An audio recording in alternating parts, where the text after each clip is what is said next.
Show show hello everyone, I welcome you all on my YouTube channel target with Akhil में आपका स्वागत। साथियों, आप सभी के लिए एक इंपॉर्टेंट न्यूज़ निकल के आ रही है, यानी बहुत ही अच्छी गुड न्यूज़ है।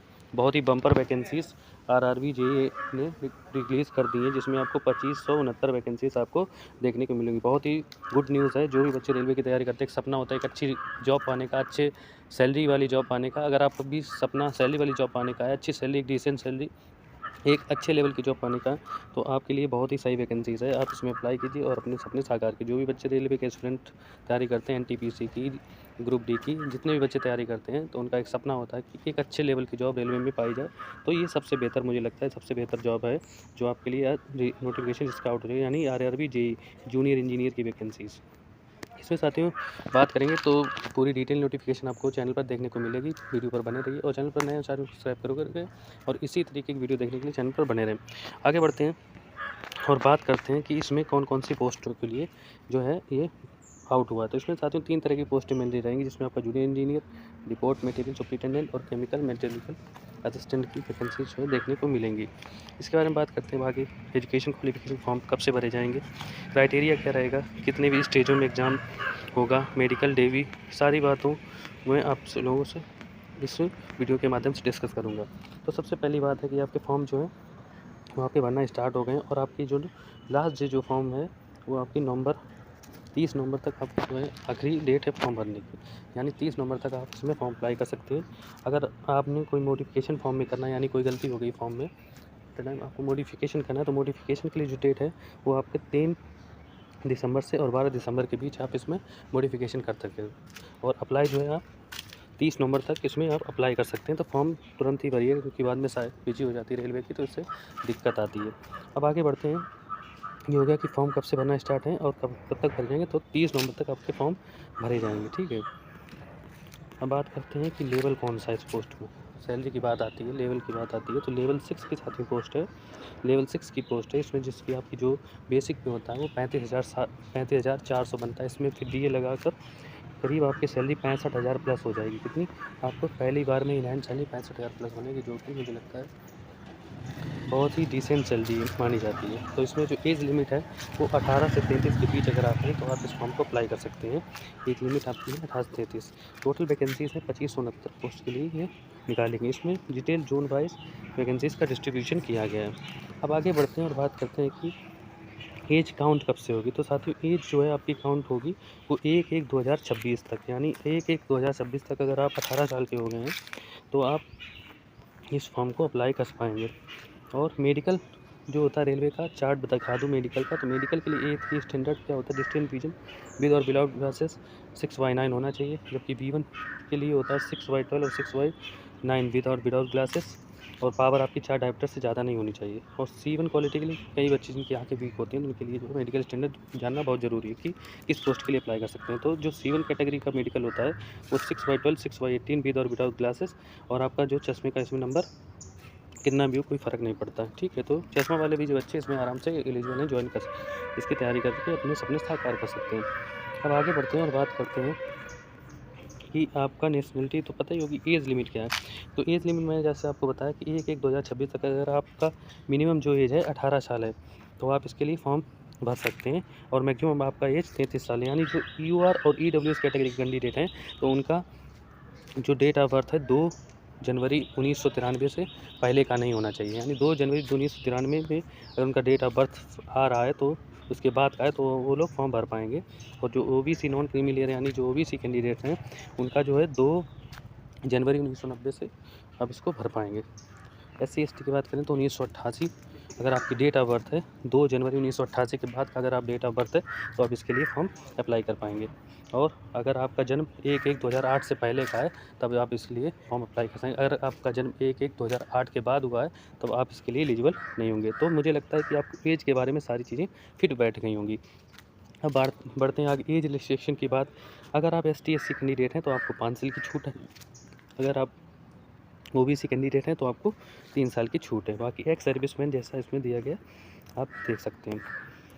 हम बात करते हैं एजुकेशन क्वालिफ़िकेशन की, तो साथियों एजुकेशन क्वालिफ़िकेशन में आपका जो डिप्लोमा होता है, यानी जो भी जितने बच्चों ने पॉलिटेक्निक किया है, यानी सिविल, मैकेनिकल इंजीनियरिंग से, इलेक्ट्रिकल से, तो वो सारे बच्चे जिसने 3 साल का डिप्लोमा किया हो, वो सारे बच्चे इसके लिए एलिजिबल हैं, यानी पॉलिटेक्निक वाले बच्चे इसको भर सकते हैं। 3 साल का डिप्लोमा होना चाहिए, या आपने बीएससी में फिजिक्स और केमिस्ट्री पढ़ा हो। क्या पढ़ा हो? आपने बीएससी इंजीनियरिंग किया जिसमें फिजिक्स और केमिस्ट्री आपका कंपलसरी सब्जेक्ट रहा हो, तो आप इसके लिए मेट्रोलॉजिकल डिपार्टमेंट के लिए भर सकते हैं। ठीक है, अब बात करते हैं एग्जामिनेशन फ़ीस साथ में क्या रहने वाली है। तो एग्जामिनेशन फ़ीस आपको जो फॉर ऑल कैंडिडेट्स, जो भी कैंडिडेट्स हैं जनरल के, उनके लिए 500 आपको फ़ीस पे करना होगा। अगर जब आप CBT 1 इसका एग्ज़ाम होगा उसमें अपीयर होते हैं, तो आपको 400 फ़ीस आपका रिफ़ंड हो जाता है। इसके बाद में जो SC ST कैंडिडेट हैं, PWD कैंडिडेट, फीमेल ट्रांसजेंडर, उनके लिए आपका 250 रुपये इसमें फ़ीस होने वाली है। आगे बढ़ते हैं, और इसके मोड ऑफ पेमेंट की बात ऑनलाइन रही है, और आपको RRB JEE की जो साइट है उसी पे आपको अप्लाई करना होगा फॉर्म। ठीक है, और आपका जो है OBC सर्टिफिकेट सेंट्रल का होना चाहिए, EWS सर्टिफिकेट आपका होना चाहिए। इसके बाद में मैं बात करूँगा कि आपका जो है एज लिमिट हो गया, क्वालिफिकेशन, हाँ एग्ज़ाम पैटर्न, रिक्रूटमेंट प्रोसेस क्या है इसके बारे में आप जान लीजिए। तो रिक्रूटमेंट प्रोसेस साथियों होता है कि इसमें सबसे पहले स्टेज पर आपका होता है जिससे हम CBT 1 यानी कंप्यूटर बेस्ड टेस्ट 1। इसके बाद में जब आप इसमें क्वालिफाई हो जाते हैं तो फिर आपका CBT 2 होता है, यानी कंप्यूटर बेस्ड एग्ज़ाम 2। जिस तरीके से SSC CGL में प्री और मेंस होता है, NTPC में प्री और मेंस होता है, CBT 1 CBT 2 ठीक उसी तरीके से आपके एग्ज़ाम होंगे। इसके बाद में फिर आपका डॉक्यूमेंट वेरिफिकेशन होता है, और फिर मेडिकल एग्ज़ाम के बाद आपकी फाइनल मेरिट लग के आप वहाँ पर ज्वाइन कर सकते हैं, आप बन जाते हैं। तो ये रहे रिक्रूटमेंट प्रोसेस क्या है। अब इसमें क्या क्या पैटर्न, एग्ज़ाम पैटर्न में क्या क्या आएगा, ये सारी चीज़ें डिस्कस करते हैं। कितने मिनट का एग्ज़ाम होगा, क्या करना होगा, ये सारी चीज़ें मैं आपको डिस्कस करूँगा। वीडियो पर चैनल पर बने रहिए, वीडियो को देखते रहिए, चैनल को सब्सक्राइब जरूर करें, सपोर्ट कीजिए, ताकि मैं आपको इसी तरह नोटिफिकेशन और डिटेल नोटिफिकेशन और सभी एग्ज़ाम्स के बारे में महत्वपूर्ण जानकारी प्रोवाइड करता रहूँ। तो बात करते हैं, तो इसमें आपको 90 मिनट का एग्ज़ाम होगा, जिसमें आपके 100 क्वेश्चन आएंगे, यानी CBT 1 जो है वो आपका 90 मिनट का एग्ज़ाम होगा, जिसमें आपके 100 क्वेश्चन आएंगे। इसी के आधार पर आपको CBT 1 मेरिट के आधार पर आपका CBT 2 में सिलेक्शन होगा। तो CBT 1 90 मिनट्स 100 क्वेश्चन, 100 मिनट में आपको 100 क्वेश्चन आपको 90 मिनट में करने होंगे, जिसमें आपका मैथमेटिक्स जो होता है, मैथमेटिक्स आता है, जिसमें अर्थमेटिक मैथ है, और नंबर सिस्टम है, बोर्ड मास, फ्रैक्शन, LCM LCM, और मेंसुरेशन भी, यानी ज्योमेट्री, यानी अर्थमेटिक प्लस एडवांस आपके दोनों इसमें टॉपिक रहते हैं। मैथ्स में अर्थमेटिक प्लस एडवांस दोनों टॉपिक रहते हैं, आप सिलेबस को अच्छी तरीके से देख लीजिए। इसके बाद में आपका रीजनिंग आता है, जनरल अवेयरनेस और जनरल साइंस, ये 3 चीज़ें मुख्यतः रेलवे में पूछी जाती हैं।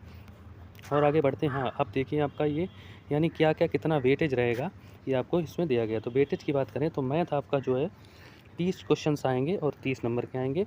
जनरल इंटेलिजेंस यानी रीजनिंग के 25 क्वेश्चन 25 नंबर के आएंगे साथियों, और जनरल अवेयरनेस के 15 क्वेश्चन 15 नंबर के। साइंस बहुत महत्वपूर्ण रोल प्ले करती है। अगर साइंस आप अच्छे से NCERT यानी 10th लेवल की अगर आपने NCERT और 11th की NCERT फिजिक्स और केमिस्ट्री अगर आप सही से पढ़ेंगे, तो मुझे लगता है कि साइंस में आप बहुत अच्छा स्कोर कर ले जाएंगे। तो साइंस के लिए आपको फिजिक्स 11th 12th और 10th की फिजिक्स यानी NCERT आपको साइंस में बहुत ही अच्छे से प्रिपेयर करनी है।